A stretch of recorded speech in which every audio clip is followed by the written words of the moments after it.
All right, we're ready for Ezra, Nehemiah, and Esther review. We have covered those three books. Micah started us off on the book of Ezra, and then I took over and began to teach Nehemiah and Esther.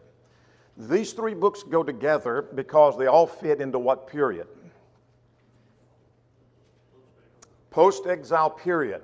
And so we have the pre-exile period, we have an exile period, we have prophets, particularly when we talk about prophets, we'll talk about this next time.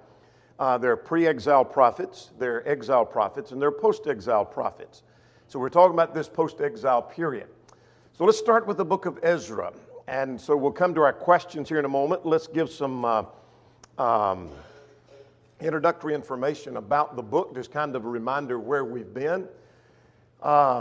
Ezra, Nehemiah, and Esther are the last three books of the historical section.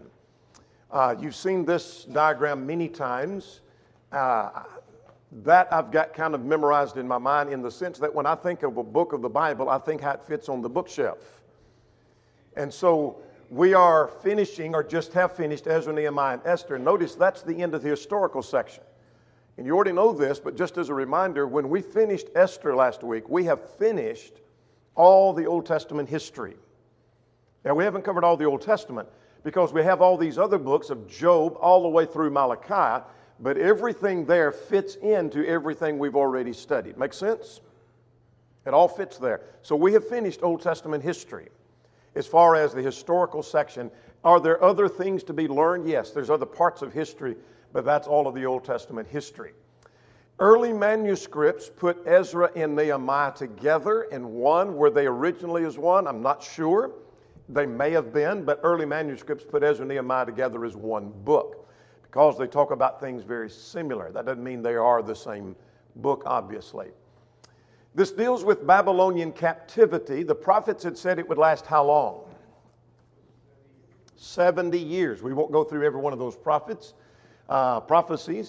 It started with Nebuchadnezzar's invasion in 606 or 605, depending on whose chronology you're following, and ended in 536. That was that 70-year period.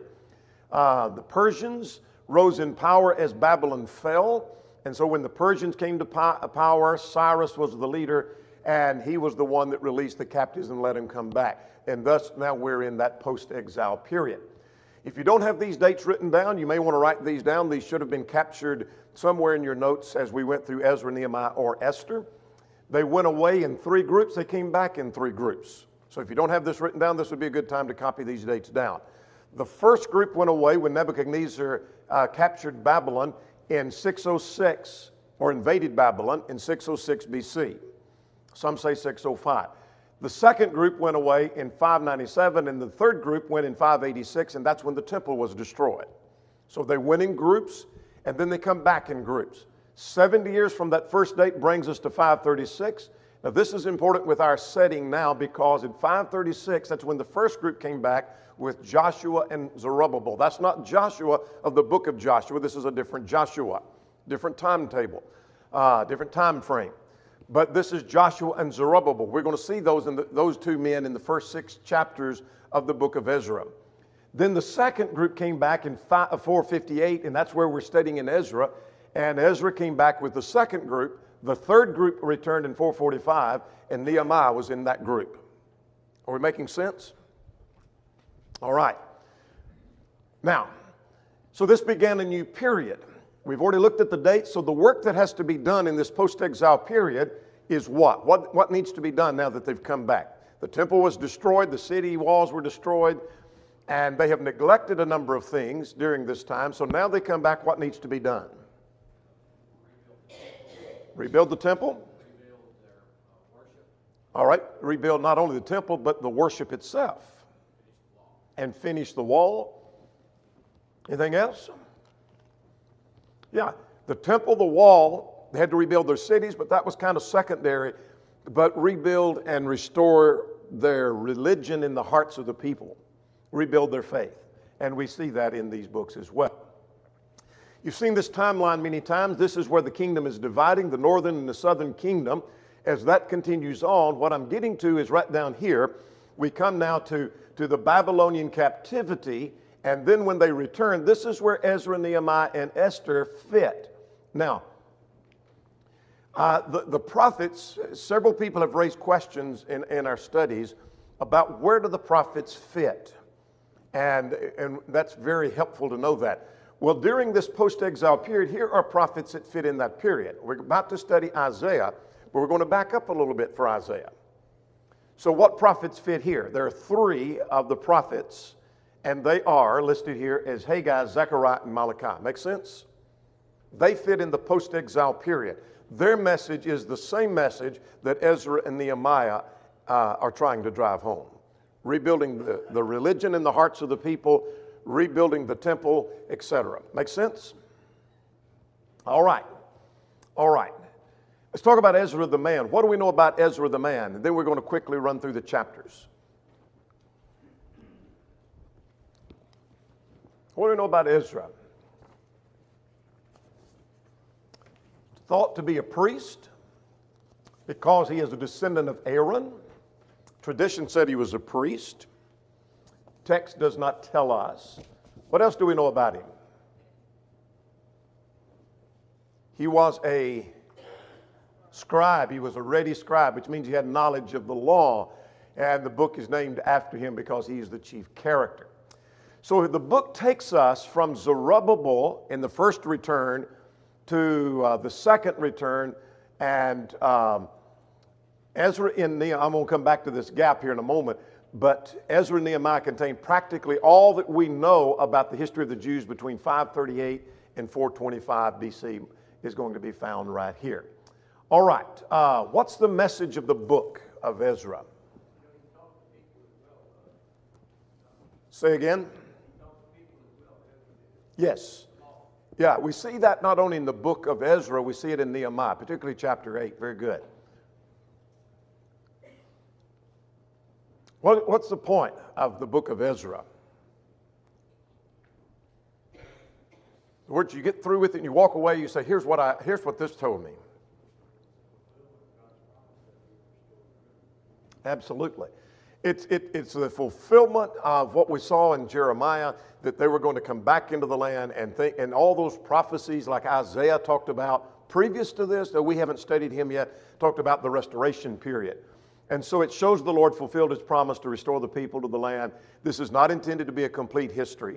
This is not intended to answer every question about the post-exile period. It doesn't, and it will not. Now, here's an outline of the book.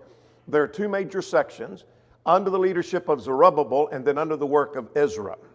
So let's talk about under the leadership of Zerubbabel. Let's go to our questions or our boxes we filled out. I ask you to give a summary of each of these chapters. You don't have much room to write much. So give me a summary of chapter 1. All right. The first group returns, and who gave the decree? Cyrus the Mede. Interesting enough, how did he know he was to do this? Text doesn't say, but history tells us.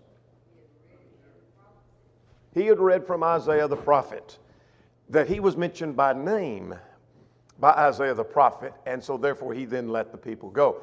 So you have the decree of Cyrus, verses 1 to 4, then in verses 5 through 11 of chapter 1. And so get your Bible open and scan some of this, because I'm going to be asking questions along about what you may see, and you may see something you've underlined. But then we have the return here in verses 5 through 11. The leaders that returned and the people gave willingly to rebuild.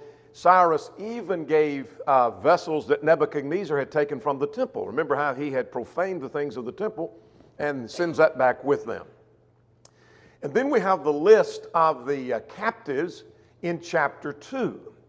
So in answer to your box on question 2 or Ezra 2, what'd you put? Yeah, those that returned. Here's a list of those that returned with him. And then there was an offering made. Now here's the list.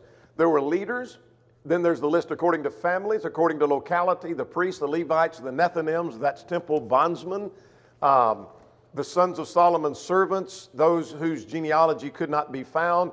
And then there's a summary beginning at verse 64. What do you see in the summary?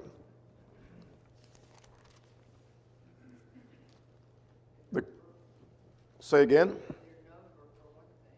Their number, verse 64, if you don't have it underlined. Yes, the offerings. That number was 42,360. And then there was the great offerings that were given at the end of that chapter. Chapter 3, questions now. What'd you put on chapter 3? What happened? All right, worship is restored, and then they also did something that needs to be done. Laid the foundation of the temple. All right, so the worship was restored in the sense they built an altar. They kept the feast of the sacrifice. There was daily sacrifice. So they're starting to restore the worship that had been neglected in this post-exile period.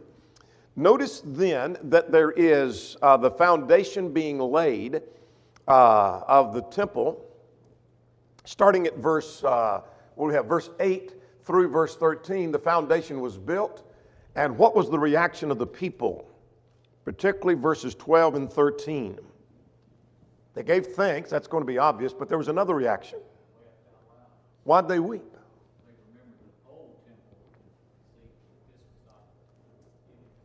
Yeah, this is inferior to the previous one, and so there is weeping. Haggai chapters 2 and 3 will tell us more about that when we get to the book of Haggai. Chapter 4, back to your questions. What's chapter 4 about? All right, there's opposition, and that causes the work to cease. Notice in verses 1 through 3, what's the offer? There was an offer from some of what we later call Samaritans. These are mixed breeds from the Assyrian captivity. Some of these, and that's not I'm not trying to ridicule them, that's just they were a mixed race. Jews and Gentiles that have been mixed.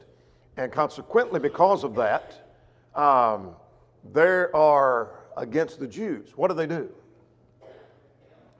They offer to help. And I put help in quotations. You think they're really wanting to help? No, they're wanting to compromise. And so look at verse 4, what that caused. The people became discouraged, and they troubled them in the building. So there was counsel even against them, verse 5, in the days of Cyrus and Darius, the Mede. And now then Artaxerxes, now that's a different Artaxerxes that we're going to read about a little bit later, and I'll explain that here in a moment. 6 to 24 stopped the work on the temple. And so it was stopped by force. Look at verse 23 and 24. You might have it marked. Particularly at verse 23 says, and by force of arms they made them to cease. Verse 24, the work of the house of God, which is at Jerusalem, ceased. So they built the temple, built the foundation, and stopped. Now here's where Haggai is going to come in on the play when we get to the book of Haggai. So this would be about 535, 534 BC. And it discontinued, verse 24 says, until the second year of the reign of Darius, king of Persia, which was 16 years later, 520 BC. So for 16 years it set in with the foundation laid and nothing else was accomplished. Now, I said this is Artaxerxes. These are the kings of Persia. And so there is Cyrus the Mede. That's the one we read about in Ezra 1. Cambyses is the Ahasuerus that we read about here in chapter 4 and verse 6. The next king reigned for 7 months. He's the Artaxerxes of chapter 4 and verse 7. Now, remember we talked about Artaxerxes in the book of Esther. That's him down here in Ezra 7:1, or rather right here, Xerxes is the same name as Ahasuerus of the book of Esther. That's the same one that we're talking about. So that's a different one than we see in chapter 4. Much like the term Pharaoh. You see a Pharaoh and you see another Pharaoh. That's not the same guy, always. Make sense? So we're talking about two different Persian kings. We don't have time to be detailed about that. Let's go to chapter 5. What's going on in chapter 5 of the book of Ezra? Say again. Start again. The work resumes. With the help of, now notice these prophets. We're trying to lace them in here. What prophets are helping here? Haggai and Zechariah. Now notice at verse 5. The governor questioned, or verses 3 to 17, we'll come back to verse 5. The governor questioned, who's causing this to be built? Who's doing this? Who authorized this? And they answer him. But I want you to notice at verse 5, the eyes of God was upon the elders of the Jews, that they could not make them cease till a report could be given to Darius. Then it was written, a written answer was returned in this manner. What I'm learning from verse 5 is this, and you may have a marginal note. If it's a marginal note, it's going to be one you wrote. That this is testimony to the work of the prophets, to the effect of the prophets. Does that make sense? They've been sitting for 16 years. And suddenly gets to going again, and Haggai is hammering this, and Zechariah is hammering this.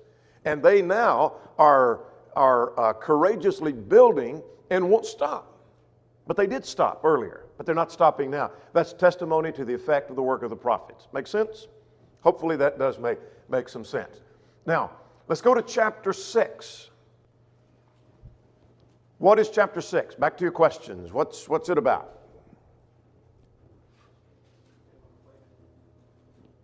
Say again? All right. It's completed. Notice in chapter 6 that Darius decreed that the work continue, though there was opposition. And so it's true that Cyrus had authorized it. We see the decree of Cyrus said. And so what else did he say needs to be done? Let it continue, but he gave some help. Verse 8 through 10. In other words, he said, let the cost be paid. In other words, the expense is provided, and anybody who hinders is going to be punished. Darius was a friend. So the temple is finished with the cooperation of the governor. Go to verse 14 with the help of the prophets. Verse 14, prophesying of the Haggai and Zechariah. Again, we're trying to lace those prophets in here. And then there's great celebration when the temple indeed is finished. So, notice at verse 15, now the temple was finished on the third day of the month of Adar. That's in 516. It took them 4.5 years to finish it. So remember we talked about 520 when they started again. We mentioned that date a moment ago. This is 516 now. And you probably have that date written in the margin of your text. Then the Passover is celebrated. Now, I like Jensen's summary of the first part of the book. The work began chapter 3. The work was opposed chapter 4. It was resumed in chapter 5 and finally finished in chapter 6. If I don't learn anything else from these books, I'm learning from every one of these books, Ezra, Nehemiah, and Esther, that the work of the Lord was never easy and it always had opposition. Did you see that in Ezra? Remember that in Nehemiah? And boy, was there some conflict in the book of Esther. So what do you learn from that practically? It's never easy, and we're going to face opposition. There's always obstacles to overcome. Anything else? All right. Very good. Now, right here between chapters 6 and 7, if you do not have this note, this will be a good time to put this note here. Between chapter 6 and 7 is where, finish my sentence. That's where the book of Esther fits. There's a 57 to 58 year gap between chapter 6 and 7. And this is where the book of Esther plugs in. So if we were studying true chronology, we would study chapters 1 to 6, study the book of Esther, and then come back and pick up. All right. Now, what happens in chapter 7? Second group returns. Now, this is where we start seeing Ezra. Because we were focusing on the work of Zerubbabel, Joshua and Zerubbabel, and we mentioned 2 prophets, and now the temple's finished. Ezra comes on the scene, and he leads the second group. Now, we see when Ezra comes back, we see his lineage in verses 1 to 5. We see he was a skilled leader, some who came with him. And then when Ezra returned, look at verses 8 and 9, about when he returned in the 7th year of the king. But you may have a marginal note. That was about a 900-mile trip. It took him about 4 months to make the trip. His attitude is seen at verse 10. What was his attitude?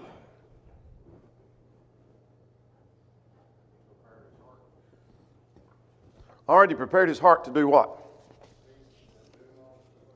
To seek, to do, and then also to teach was the thing that he did. Now let's talk about Xerxes' decree that is given here. His decree was, permission was given to those that wanted to go, permission to take the gifts to Jerusalem.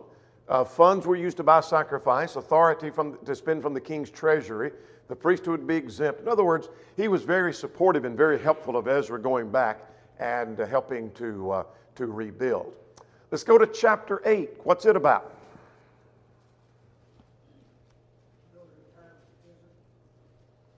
All right, those who returned with Ezra.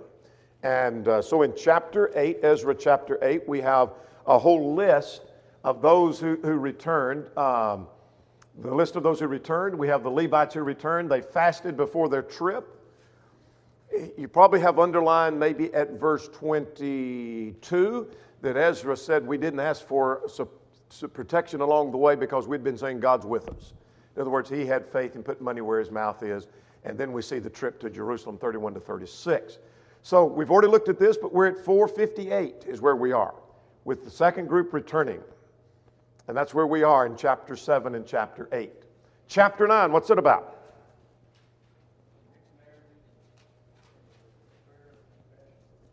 All right. Yeah. Ezra is informed about this problem of intermarriage. Now, why should this shock us at this juncture? They've only been in captivity 70 years, but what should shock us if we had been away, say we lived in that time, we'd been away for 70 years, and we come back and we visit the people and find out they've intermarried the pagans of the land. Why would that shock us? Bingo. That's what got them in trouble in the first place. Absolutely. That's what sent them into captivity, was because of their meddling with the people, which led to idolatry, which then caused them to be carried away into captivity. And now they're back doing it again. They didn't learn their lesson. So Ezra's informed. Now what does Ezra do? Chapter 9.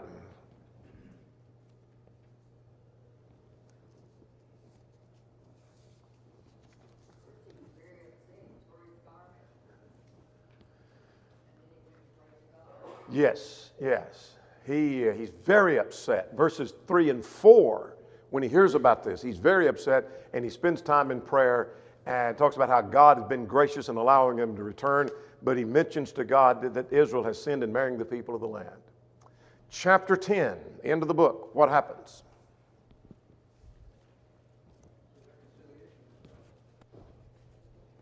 All right. Anything else? They've got to put away their wives. They're married people, they shouldn't, and so they're to put away their wives. And so Shechaniah proposes, let's make a covenant and put away our wives. And Ezra then calls this assembly, and then there's the list of those who put away their wives. And so this is what's interesting in this assembly is that, or not the assembly, I don't know why I said assembly, but is look at chapter 10, verse 44. These were marriages by which they had children. These are happy families, happy homes, apparently. And they pay the price for that. Now notice back at verse 9 and 10 of chapter 10, there was this trembling because of the great rain. And they're standing out in the rain listening to this message. And Ezra says, you've got to separate yourselves from these wives. So here's what happened in the book of Ezra. There's the work under Zerubbabel, there's the work under Ezra. Questions or comments before we leave Ezra? We've got to go through Nehemiah.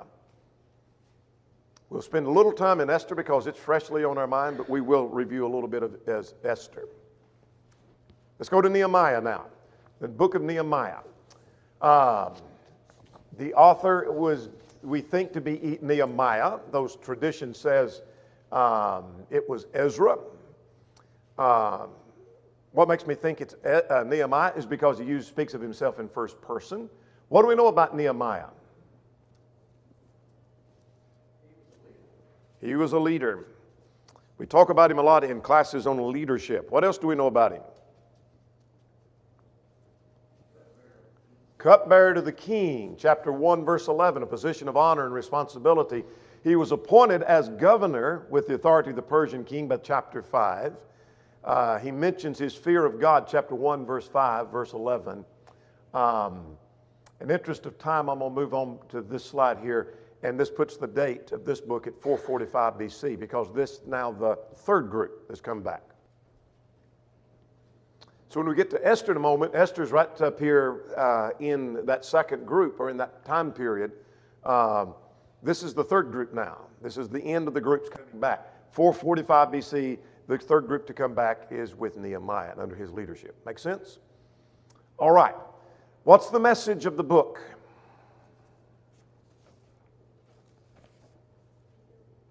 Rebuilding the wall. That's the main message of the book. So, this is, we borrowed Baxter's outline, the reconstruction of the wall, chapters 1 to 6, the re-instructing of the people. So those are two things that have to be done. The wall has to be built. The temple's already been rebuilt. Let's rebuild the walls, and then we've got to re-instruct the people. So let's make our way through chapter 1. Now back to your question. We have 13 chapters, so let's see if we can make it through these. Chapter 1, what's it about? All right. So prayer and request, because Nehemiah has just been told, you tell me, the wall's not finished. In fact, it's laying in ruins. You see the distress the people are in. And so Nehemiah asks the king if he can go see, and what now does he do? He prays about the matter and prays before God about fearing God and those who desire to fear your name, etc. And so he prays about the matter that's at hand. Now chapter 2, what's it about? Yeah, he goes to Jerusalem. What does he do when he gets to Jerusalem? Yeah, gets on his animal and walks around. Does he make it all the way around the whole city? Why not? Yeah, parts of the wall were in the way. He couldn't do that. So he makes it part of the way, goes back, and then he rallies the people together. What does he say when he rallies the people? Yeah. You see the distress that we're in, let us rise up and build. And the people responded by saying what? Chapter 2. Let us rise up and build. And so they have an attitude that they want to work. We'll see that in chapter 4 in just a moment. Let's go to chapter 3. What's chapter 3 about? Those who worked on the wall. Now, we mentioned when we got to Nehemiah 3, this is an important chapter, even though we like to skip over these kind of chapters because it's just a list of names and a list of names and then a list of names. But it tells us who worked on what section, starting with the sheep gate to the fish gate, the old gate and the valley gate, etc. And so what we have here is, if I might blow this up a little bit, starting with the fish gate or the sheep gate, coming around to the fish gate, they come around in this direction. It tells us who worked on what section until finally you finish up here, back up here at the sheep gate again, and tells us which family worked on which part. What do you learn from chapter 3? Other than who worked? Cooperation. We also see, chapter 3, is it verse 5? Yeah. There were some that didn't work. Chapter 4 now. What's chapter 4 about? There's opposition from the north and to the south. And this is from the outside.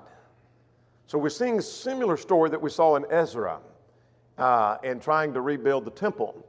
And here's there's Sanballat and Tobiah. What did they do?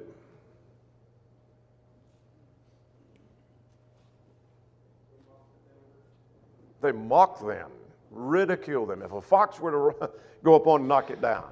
What else did they do? Started rumors to pass around the wall. What was the reaction of the workers? If you don't have it underlined, look at verse 6. They had a mind to work, which means that they prayed, they set a watch, they built one, they carried weapons. They had a weapon in one hand and they had a trowel in the other, building a wall. Whatever it takes. How long did they work? 21 to 23. From daybreak to the stars, as long as they had daylight. They were working. The people had a mind to work.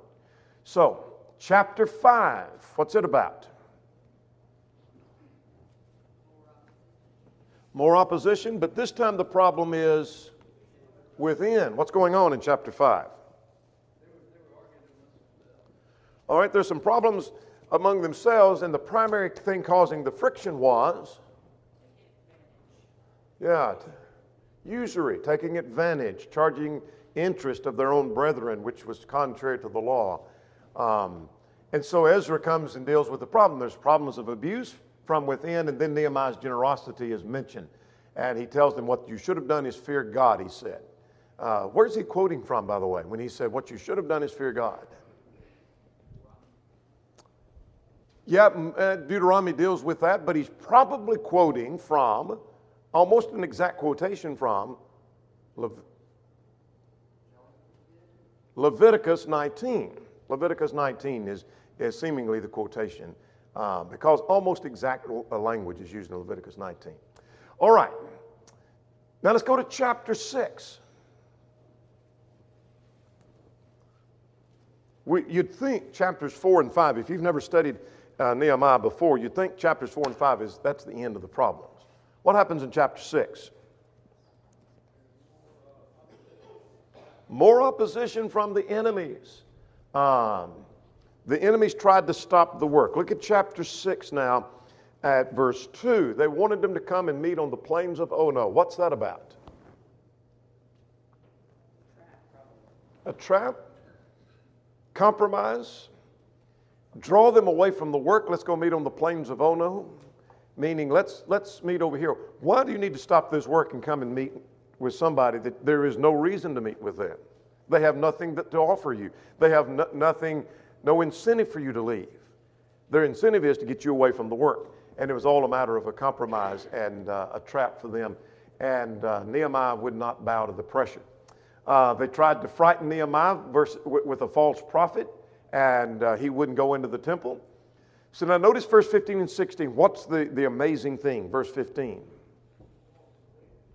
And how long did it take? 52 days. Took 4.5 years on the temple, but the wall around the whole city took 52 days because all the people are working together and the people had a mind to work. Now, chapter 7. What's it about? Yeah, the gates are hung. The wall was completed, but the wall is no good if you don't, it's like building a house, and if you don't put any doors on it, you might as well not have walls because anybody can come and go. So the same thing is true with the gates. The gates have to be hung, and then there's the registry of the group in the first return. Parallel, by the way, to the book of Ezra. Now, what happens in chapter 8? It is an outstanding chapter in the sense that it kind of leaps off the page to you, maybe more than some of the other chapters. What happens in chapter 8? Say again. Ezra reads the law. What did you say, Dennis? All right, Ezra reads the law. But not only did he read the law, what else did he do? Explained it, gave the sense. And what did they learn in chapter 8 from the reading of the law? Yeah, they were not dwelling in booths. They were keeping the Feast of the Tabernacles, but they were not dwelling in booths. Now, the Feast of the Tabernacles is right here in the calendar, starting right over here with their sacred year, coming around to our late September, early October is the Feast of the Tabernacles. All evidence points they were keeping the feast, but they weren't dwelling in booths. They weren't doing everything they should. Chapter 9. What happens in chapter 9?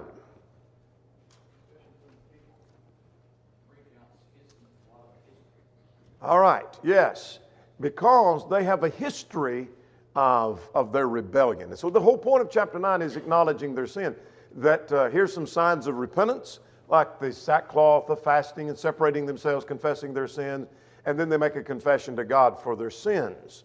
And so because they are trying to make a change, there is the reinstating the law in the hearts of the people. Let's get to chapter 10. What's going on in chapter 10? This is part of repentance, by the way. They made a covenant that they'd obey all the commands, not intermarry with the people of the land, that they'd observe the Sabbath and leave off the collection debt. In other words, we're going to do what God tells us to do. That's what they've not been doing. Now chapter 11. What's going on in chapter 11?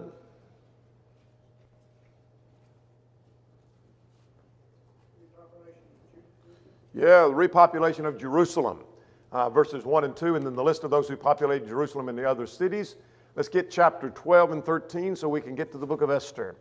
What's happening in chapter 12? All right.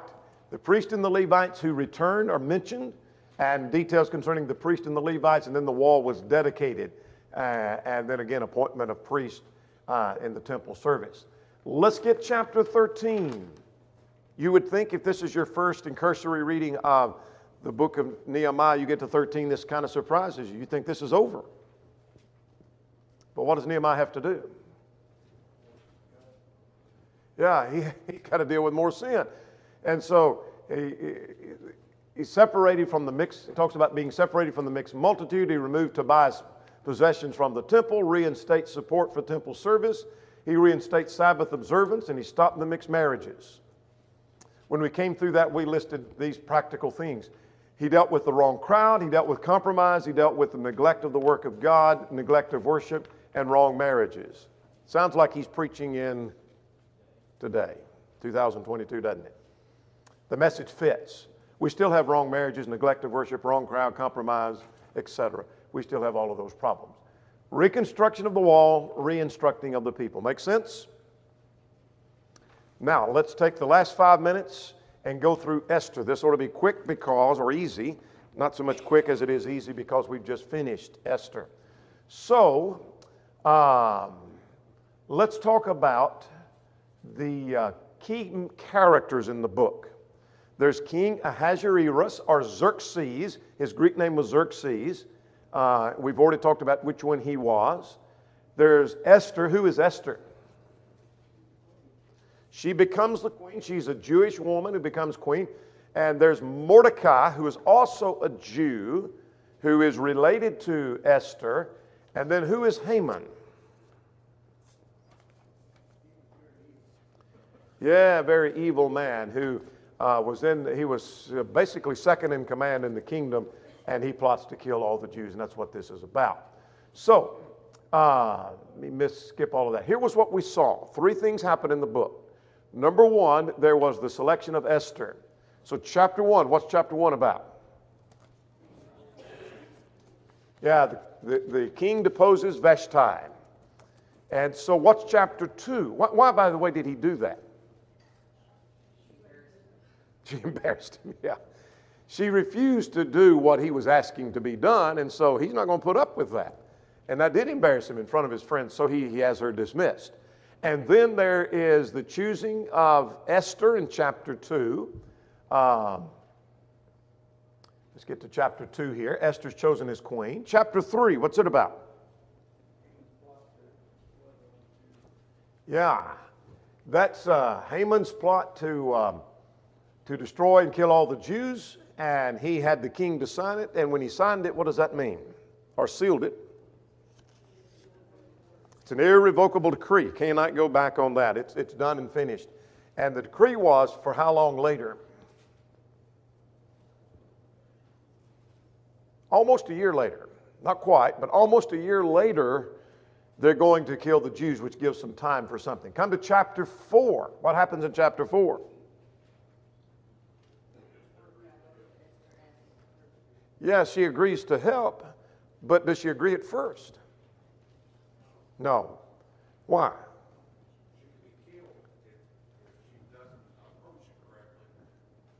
Yeah, he has to basically extend the scepter, and if he doesn't do that, he could take her head off.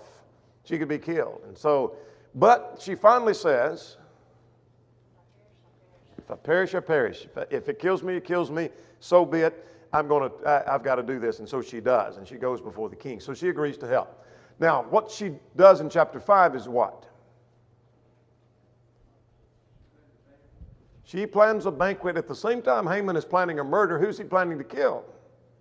Mordecai, because Mordecai will not bow to him. Exactly. And so he's planning this murder. She plans a banquet. So Mordecai is honored by the king in chapter 6. When what what's this about?